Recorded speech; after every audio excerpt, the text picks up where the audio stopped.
Welcome to 28 Days and Beyond, where we reflect on our history, our heritage, our culture, and our own authentic voice. And I'm your host, Alexander Evans, with my co-host, Amari Johnson. Hello. So we're going to jump. We're going to jump right into it. We're going to talk about youth activism and the systemic systems of injustice. All right. So, what are your views when you talk about civil engagement or social activism among youth? Yeah,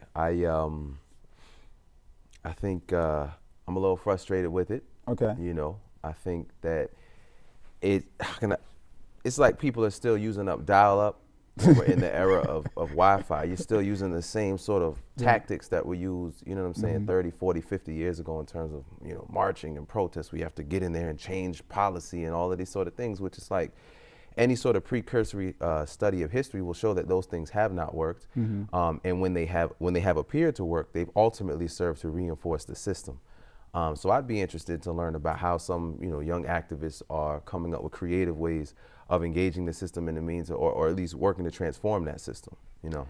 You know, yeah, I agree. I think one of the things is they have to be involved and dig in the trenches. But also I think the elders in those movements have to parlay and not shut them out, because most of these movements were started by young people. And too often they whippersnappers, they millennials, they non-engaging. And like you said, they have to have their voices heard, but also believe that you're right, they have to not use systems of the past, because the thing is different now, especially with the internet.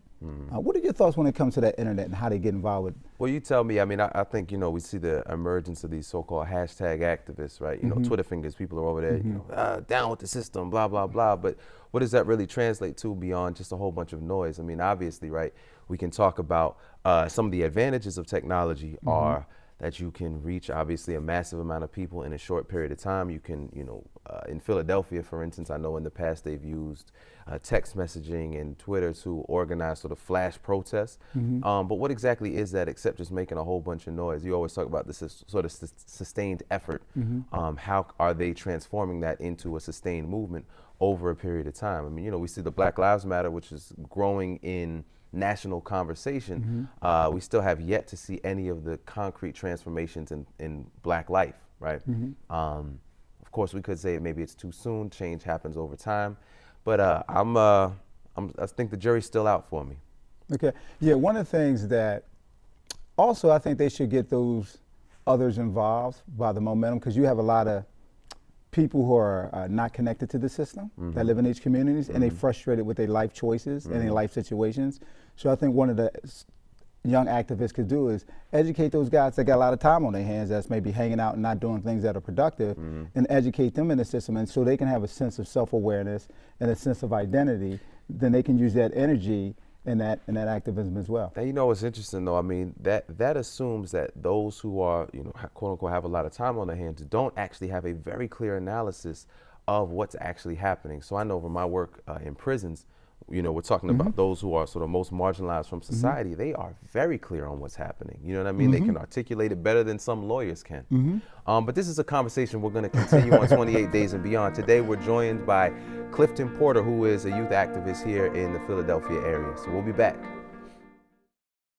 To the girl on Facebook who commented #AllLivesMatter after deeming the protest she attended a hateful event Martin Luther King would have been ashamed of.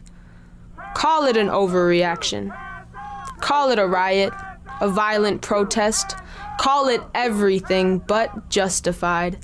Ask us to be polite, to stay calm, to voice grief with respect while our brothers' bodies are laid out on the street, sounding the alarm. Our bodies are threats well before they are human, and you still want to know the source of our rage.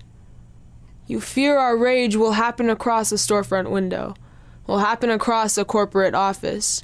You fear the glass shards glittering under police helicopters.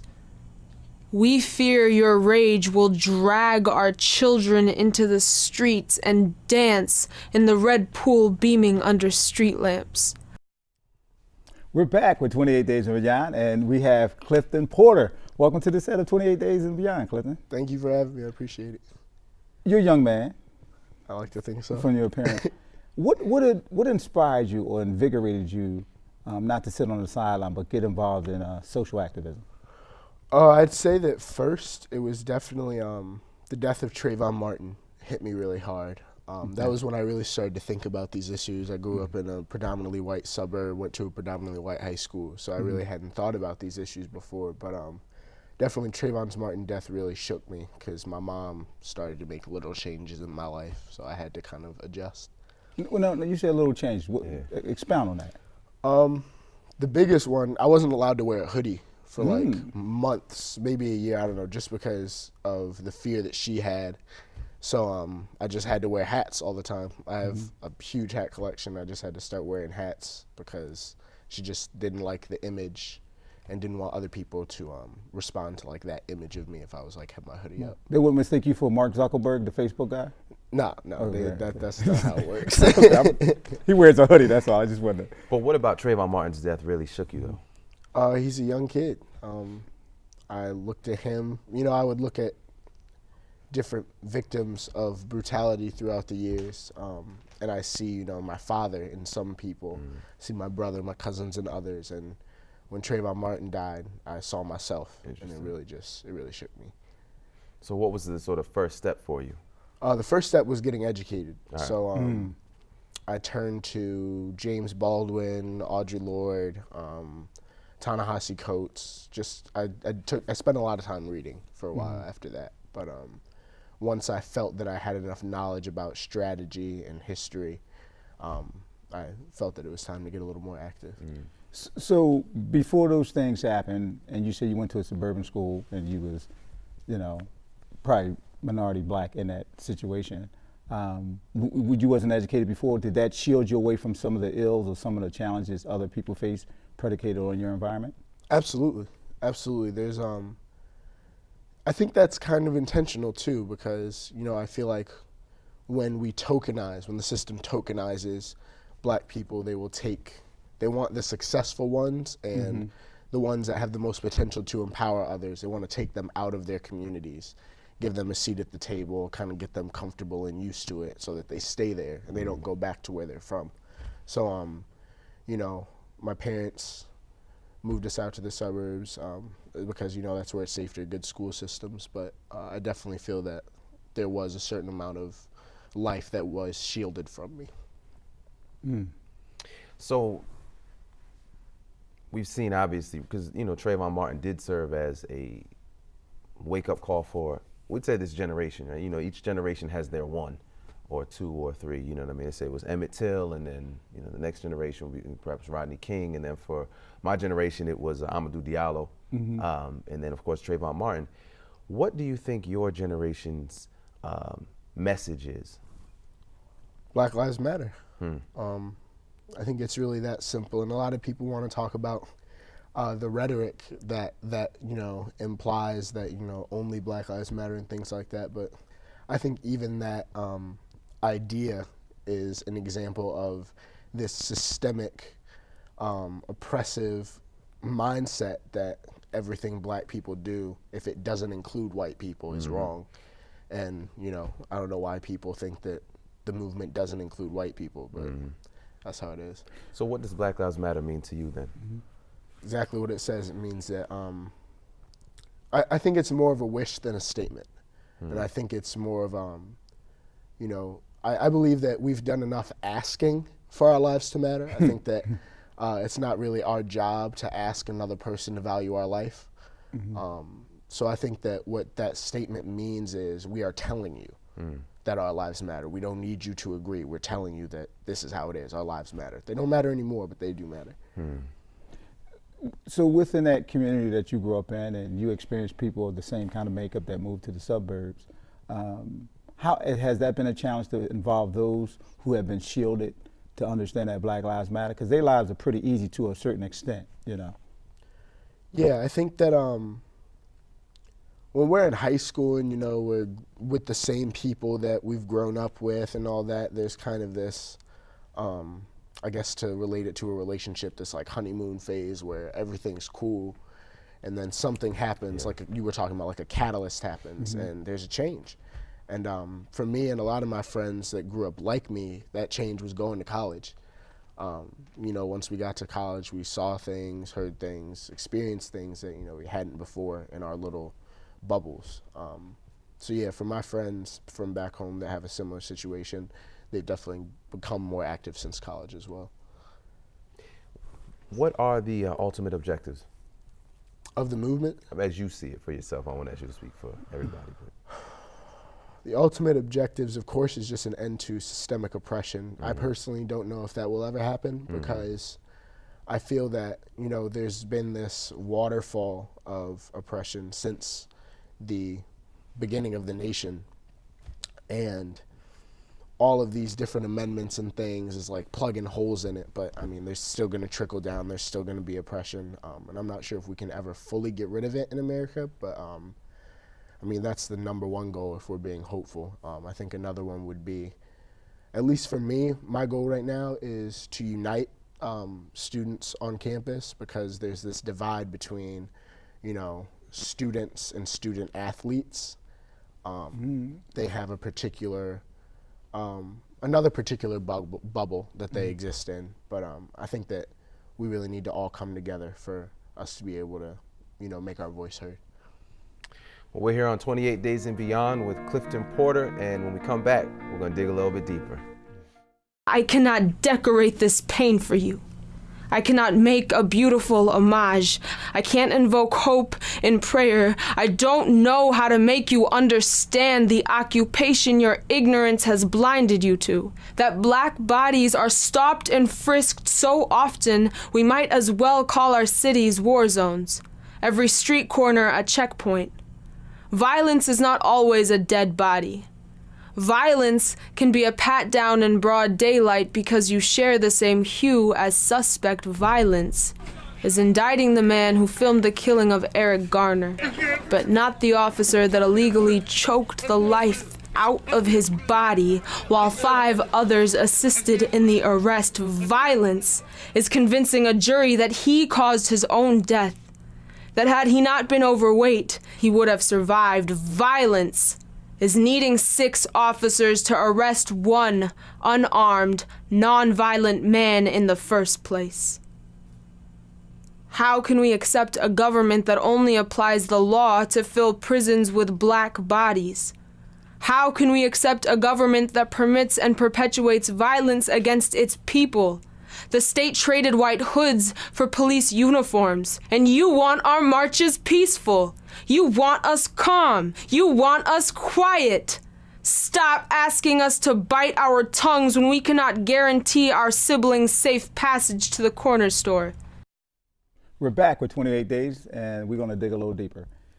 Clifton, you talked about the bubbles that exist and how we are segmentized or siloed from a student athlete or a suburban black kid as well. And one of the quotes that Martin Luther King said, "Injustice anywhere is a threat to injustice everywhere." Can you expound on that? Yeah, I think that the way that that quote can kind of play into that concept of bubbles is that, you know, there's that poem about the Holocaust, and the person is basically just saying, you know, first they came for this group of people and I was silent, then they came from this group of people and I was silent, and then they came for me and there was no one left to speak. Ooh. And I think that that's the same thing, you know, if we stay in our bubbles and, you know, try to be, you know, what some might call like the good minority, Yeah. there's really no such thing. Once they get rid of all of the active people, they're gonna come for you, so you might as well get active and do something now. I like that. So we just lived through 8 years of the Obama presidency, right? Which, you know, on the one hand, you know, folks want to talk about hope and all this sort of things, but we also know that the material realities of black people were probably at an all-time low in terms of, you know, definitely the past 30 years that I've been on this planet, with the exception of Reagan. That's a debatable one. But the idea is that, you know, it was under no other presidency were we watching black people killed in the street routinely, and him having a particularly weak response, right? Always seeming to side on the side of the murderers, right? How do you think the recent change, right, with the election of your president, Donald Trump, is going to, one, call for a new approach to activism, and what other social issues do you think we're going to begin to see? I don't think that, the recent election has really changed anything. Right. I think all it's done is expose, and I feel like that's the only thing that's happening. You talk about how we're starting to see black people killed in droves on the streets, unarmed black people, innocent black people, and it's not just black people, but that's the issue right now, in my opinion. And I feel like that's not new. We're seeing it more because of technology and social media and things, but it's not new. And I think that even in his first day in office, he got rid of the LGBTQ page of the White House, the climate change page of the White House, and those issues are huge. And I feel like those things are going to come to the forefront as much as the systemic oppression and murder of people of color is. Do you think that with the Obama election, that people got caught up in the euphoria of his presence was going to change these things, and that caused people to be disconnected from digging in the trenches, being involved, and we put too much hope in one person? Yeah, absolutely. I think that definitely ties into the philosophy of W.E.B. Du Bois, the idea of the talented 10th, and that special sector of the African American community that has the potential to do and be more, leading it. And I feel like a lot of people look at that talented 10th. I have problems with W.E.B. Du Bois. They look at that talented 10th and they say, okay, well, they're going to lead the movement, so I guess they are the movement, so I'll just be chilling. But I think we have to use that philosophy in junction with the philosophy of Booker T. Washington. With starting from the bottom as well as starting from the top, and not allowing the man to take all of our leaders from our communities.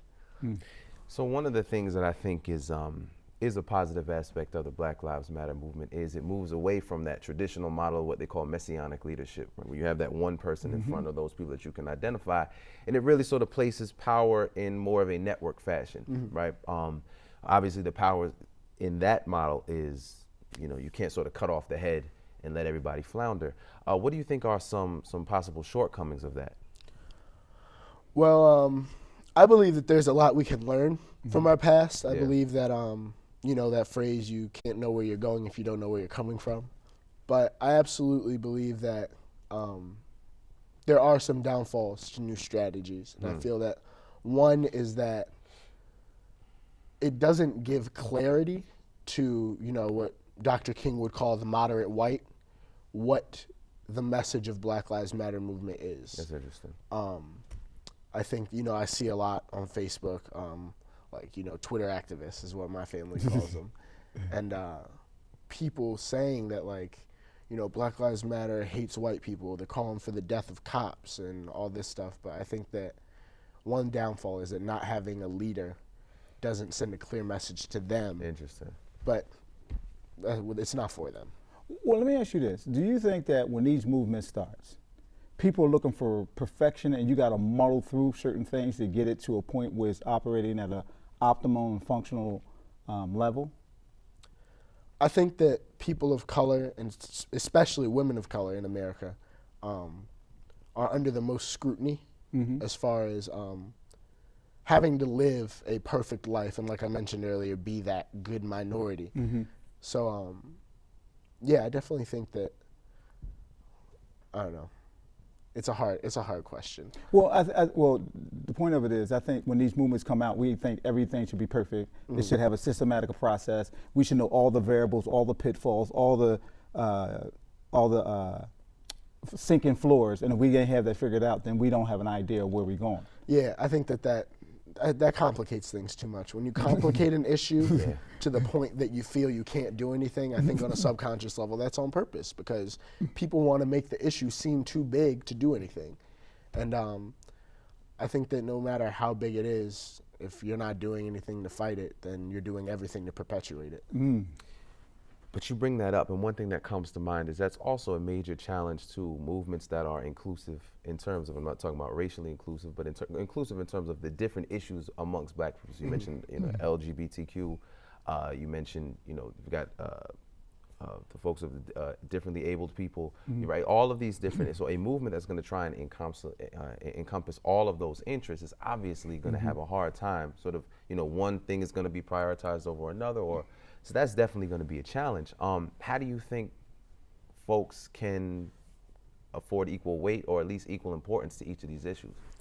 I feel that whenever it comes to issues of identity, it's important to keep in mind that there's always intersectionality. Like, it's not just there's a Black issue, an LGBTQ issue, and a feminism issue. Right. Like, there are the three of the 4 women that started the Black Lives Matter movement, or 2 of the 3, I don't even know how many it was, but they are queer women.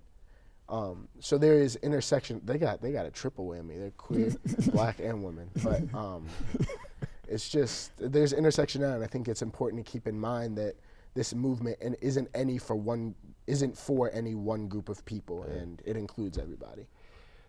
Well, Clifton Porter, thank you so much for joining us on 28 Days and Beyond. And when we come back, we'll have our final thoughts. Thank you. Yet you still want to talk about looting. Want to police our protest tactics. You want me to know that you would have cared about the tombstones this nation is hoarding if we hadn't blocked traffic. You think stopping trains is silly. You want us to march peacefully, to replicate your disfigured perception of Martin, but Dr. King said, riots are the voices of the unheard, and you will hear us now. It is not enough for you to hold our dead in your prayers, to wish us love and light. I get the sentiment, but it won't keep my kin from becoming ghosts. I am not interested in resignations or remorse. I don't want apologies. I don't want your guilt. I don't want your tears. I don't want insistence on how not racist you are. I don't want to know how many Black friends you have when you won't even risk the discomfort of calling out your own classmates. You just don't get it, do you? You've never lived out the aftermath. The empty seat at the dinner table. The now widowed mother with 6 mouths to feed. My kin are being sent to heaven well before God has requested their return. And you want to know why Malcolm called whiteness the devil. All lives will matter when Black lives matter. How many more bodies will be enough evidence? How many videos of our last words? How many more must there be for you to finally call this a genocide? We're back with 28 Days and Beyond, and we're going to give our final thoughts. There was some intriguing dialogue there. One of the things that I think about and I want to get your perspective, when these movements starts and anybody take a stand, why do you think people look for perfection without any trapdoors? Yeah, well, I think in an instance like this, it could be that people are saying, you don't speak on behalf of me. You know what I mean? So if folks are going to take any sort of platform, it would appear as if they are, representing, and in the eyes of many people, Black Lives Matter does represent all Black people, right? But there are Black people saying, no, that doesn't represent me. Don't speak on my behalf. And then they'll be, obviously critical of what's being said, right? Yeah, I think one of the things, those things, people, when they catch in, HE double hockey sticks, then they want advocates on their side. It's like, when people get away from those struggles of those Black people, and then they find that they're reminded they're Black when they caught in a situation, they isolated, then they come back to the Black community and say, O.J. Simpson? O.J., well, it's a few more than him, but yeah, O.J. He's like Michael Jackson, you're not Black, we're going to show you Black, you know what I'm saying? You can start hanging out with Farrakhan. Yeah, get that street cred back. But I think too often that, more people sit than more people stand.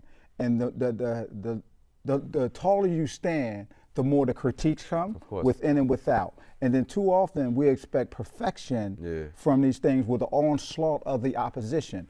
And they don't have a fair, equal. But but that's always been the case, and it's always going to be the case. The fact is, they say that dramatically less than 10% of Black people actually participated in the civil rights movement. Yet the way it's told to us through history, it was like everybody named Mama was out there, right? But that was not the case. Similarly, in 30 or 40 years, when the history books are written, if they're still writing history books, who knows, they might change the story altogether.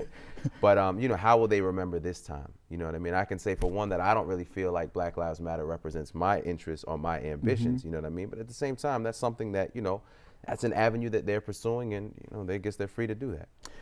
And another thing that's intriguing and interesting that you say that, because too often then we are called, black people who are not a part of the movement, and it may not speak to our particular interests, but yet we held accountable to speak on the behalf of that and defend it with other people internally and externally as well. And I think at times we also carry the burden because they think it's all inclusive and all black people agree, and we're monolithic in thought. That's if you choose to engage in those conversations. For me, it's about this. It's about building your family. It's about building your community and doing actual work. So one of the powerful things about the Black Panthers, for instance, is that they weren't a protest organization, right? They didn't go out and have rallies and marches. They did that in the case of some of their people being on trial, but for the most part, they were focused on the bread and butter issue, serving their communities, breakfast, community breakfast programs. They had health programs. They had pest control, all the sort of basic issues that people are facing every day. Right, that this is what they were dealing with, and I think that's an effective model that we need to replicate. But of course, there are many options, many opinions, and many ideas. And here on 28 Days and Beyond Works, we're exploring all of those, or at least a good amount of them. 28 Days and Beyond, where we reflect on our heritage, our history, and our culture in our own authentic voice. Until next time, peace. Yeah.